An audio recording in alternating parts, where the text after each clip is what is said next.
eu vou te contar qual que é o grande medo do entorno do Bolsonaro passadas as eleições. Olha aqui comigo essa matéria que saiu na coluna da Malu Gaspar do jornal o Globo. A previsão de aliados de Bolsonaro sobre as investigações de Alexandre de Moraes. Isso aqui vai trazer uma previsão que mostra a razão de um grande medo que está invadindo os corações dos aliados próximos das pessoas do entorno do presidente Bolsonaro. O Bolsonaro ele pode não ter medo do que vai acontecer, mas as pessoas próximas dele estão preocupadíssimas.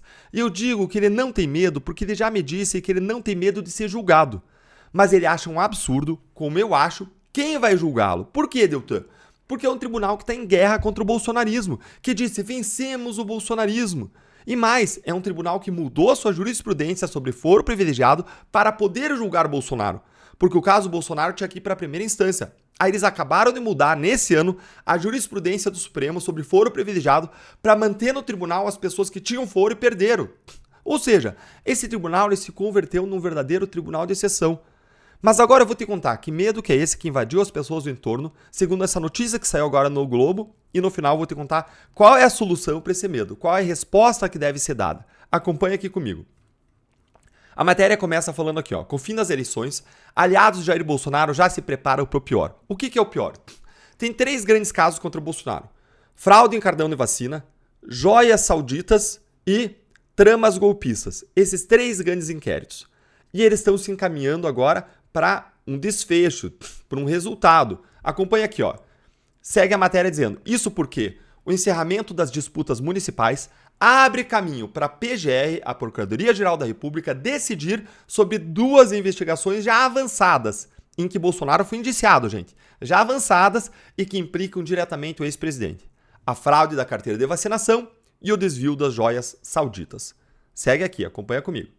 A equipe do PGR, Procurador-Geral da República Paulo Gonet, optou por deixar eventuais denúncias contra o Bolsonaro para depois do pleito de outubro, em uma estratégia para, supostamente, evitar acusações de atuação política ou contaminação eleitoral. Gente, isso aqui é o maior absurdo. Isso aqui já é um grande absurdo que você tem que entender. Por que isso aqui é absurdo? Olha aí.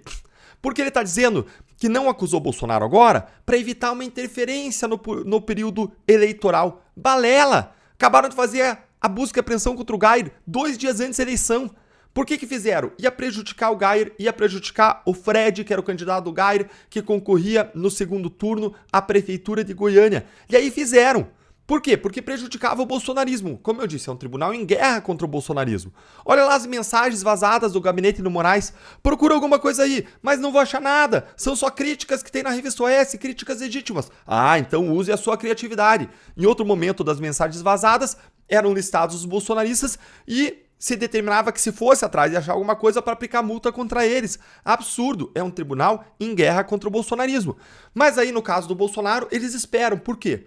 Porque no caso do Fred, que eles fizeram a busca e apreensão, isso prejudicava a eleição de bolsonaristas. Agora, se eles vêm e acusam o Bolsonaro antes do pleito eleitoral, eles indignam a direita. Eles tornam o Bolsonaro e o bolsonarismo mais forte. Aí eles seguraram. Isso aqui não é um cuidado com não interferir nas eleições. Isso aqui é uma interferência do pior tipo nas eleições. É para um lado e não para o outro. Isso aqui é errado, gente. É absurdo. É absurdo, ainda mais quando você coloca isso aqui em comparação com a busca e apreensão que foi feita na casa do Geir. Segue aqui comigo. Mas a linha de investigação que mais causa temor, que mais preocupa, que mais gera medo entre os aliados do Bolsonaro é a trama golpista para impedir a posse de Lula, cujo relatório deve ser finalizado pela FF até o fim desse ano, e já teve jornalista adiantando que o Bolsonaro vai ser indiciado, ou seja, já estão adiantando a conclusão antes de se chegar ao final da investigação. Segue aqui, ó. A expectativa do entorno bolsonarista é que a PF indicie o ex-presidente por crimes como golpe de Estado, abolição violenta do Estado Democrático de Direito e associação criminosa, que somam pena de ao menos 28 anos de prisão. 28 anos de prisão. Disse aqui um dos interlocutores do ex-presidente, tá? Alguém próximo ao Bolsonaro disse: se o Supremo Tribunal Federal condenou manifestantes a 17 anos de prisão por terem invadido a sede dos 3 poderes, pro Bolsonaro a pena vai ser de uns 30, 40 anos. Essa então é a razão do medo. Essa é a razão do grande medo do entorno. Lembrando que Bolsonaro não tem medo, Bolsonaro ele tem preocupação em relação a quem vai julgar, não ao fato de ser julgado, o que é uma preocupação muito legítima, porque não é o Supremo que deveria estar julgando ele. E eu já fiz vídeos analisando esses casos. Então, olha só, lembre, tem 3 casos. O caso das joias, eu já analisei, vou deixar um vídeo aqui na descrição.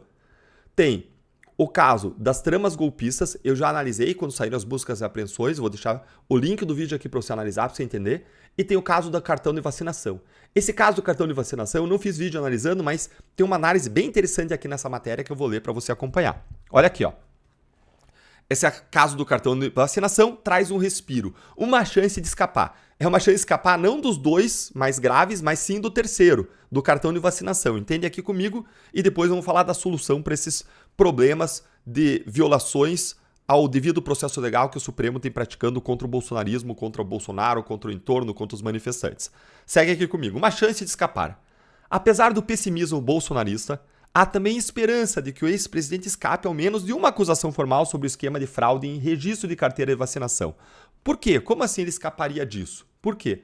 Porque na sua delação, o Mauro Cid disse que ele recebeu a ordem de Bolsonaro para fazer as inserções dos dados falsos no nome dele e da filha, e que esses certificados fossem impressos e entregues nas suas mãos.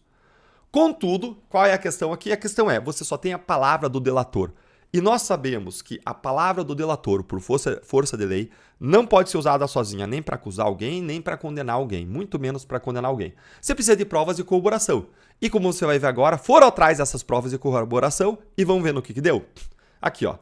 Um ponto levantado por aliados do ex-presidente é que o Departamento de Justiça americano informou ao Ministério da Justiça brasileiro que o órgão que cuida da proteção das fronteiras dos Estados Unidos, o CBP, na sigla em inglês, não possui registro de que Bolsonaro e outros membros da sua comitiva tenham informado serem vacinados contra a Covid-19 quando chegaram aos Estados Unidos em dezembro de 2022, na véspera da posse de Lula. E veja aqui, ó. Essas informações aqui, ó, veja um pouquinho adiante aqui, ó. Deixa eu ver aqui. Aqui, ó. A PGR havia pedido esse esclarecimento desse ponto antes de decidir sobre a denúncia. Por quê? Porque você não pode denunciar só com base na palavra do delator. Aí o delator Mauro Cid vai e fala que o Bolsonaro que pediu, mas só tem a palavra dele. Aí, para fazer sentido essa história, ele tem que ter usado para entrar nos Estados Unidos. Afinal de contas, se ele usou para entrar nos Estados Unidos sem ter se vacinado, ele sabia da fraude. E aí eles foram pedir para os Estados Unidos. Os Estados Unidos disseram, olha, não tem registro de que isso foi usado para entrar nos Estados Unidos. Então caiu por terra a prova de corroboração, prova de confirmação à palavra do delator. E com isso ficou só a palavra do delator. Então, em tese, não tem como o Bolsonaro ser acusado por esse crime sem uma prova de corroboração que, se existir, a gente desconhece. Então, por isso traz esperança para o entorno do Bolsonaro de que ele não vai vir a ser acusado em relação a esse ponto especificamente. Bom, dito isso, e lembrando que dos outros 2 casos eu vou deixar análises aqui para vocês, não deixe de conferir, qual é a solução para esse procedimento absurdo do Supremo de perseguir o bolsonarismo. E mais uma vez, como eu sempre disse, se alguém fez algo, que pague. O problema são as várias violações de devido processo legal e que, em grande parte dos casos, não tem prova de nada errado, como não tem prova individualizada do que o pessoal do 8 de janeiro fez, não tem acusações sequer individualizadas do que eles fizeram, tem crimes ali impossíveis e estão condenando as pessoas a 17 anos de prisão. E qual é a solução para isso? Se eles acusarem e processarem Bolsonaro de modo ilegal, qual é a solução para isso? Vamos lembrar que processos correm devagar. Para o mensalão se concluir foram anos. A acusação veio lá por 2006, 2007 e o caso só foi julgado no final lá em 2014, 8 anos depois. Contudo, a gente precisa lembrar que no caso da guerra do STF contra o Bolsonaro, da guerra do STF contra o bolsonarismo, tem uma sanha persecutória, como aconteceu no caso 8 de janeiro, em que eles estão acusando e condenando aí no período de 1 ano, pouco mais.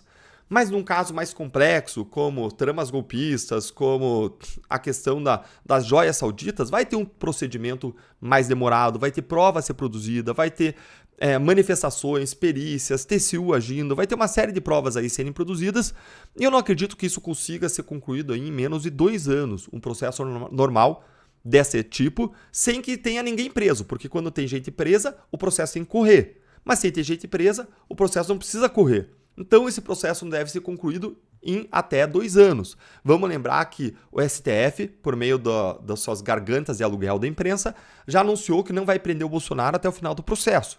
Se isso se confirmar, ele não sendo preso, o processo tende a demorar mais de 2 anos. Então veja que o processo deve demorar e deve passar de 2026. Em 2026 a gente vai ter eleição de senadores.